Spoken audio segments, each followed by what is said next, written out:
Nahanap umano sa isang mamahaling komunidad sa bansang Portugal si dating Congressman Zaldico. Ayon kay Interior Secretary John Vic Remulla, hindi lamang ang anya mahirap mapasok ang lugar, mahirap ding mapa-extradite si Ko na may hawak na Portuguese passport. Nakatutok si Joseph Morong.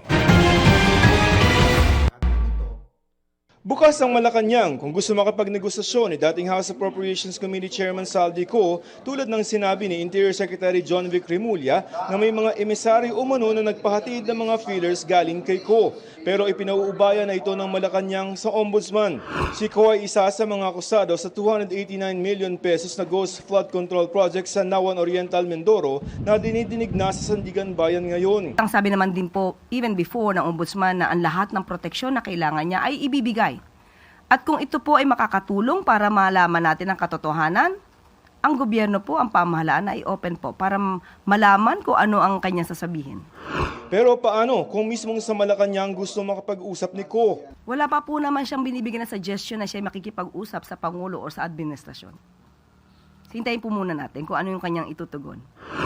Dagdag ni DILG Secretary Remulla ngayon kay Ombudsman Boying Remulla daw nagparamdam si Ko pero Yung kay Zaldi, third-hand information yan.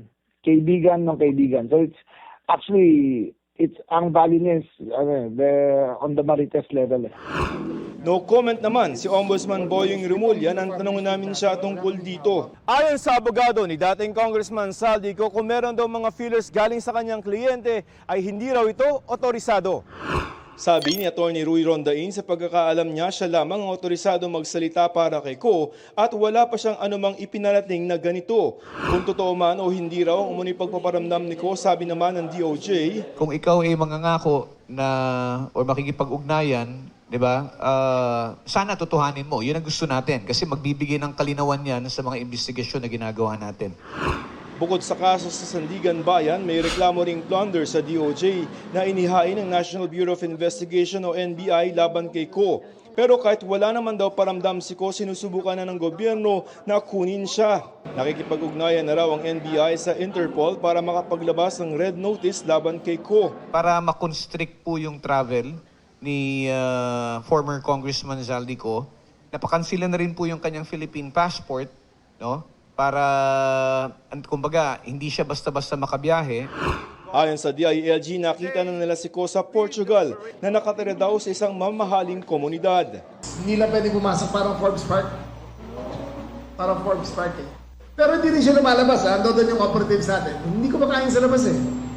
Hindi naglalakad. Doon na siya mismo sa maliit na lugar. So, again, he's a poor man with a lot of money. Sa lahat ng pera niya, wala siyang mabibilang kalayaan, hindi niya ma-enjoy pera niya.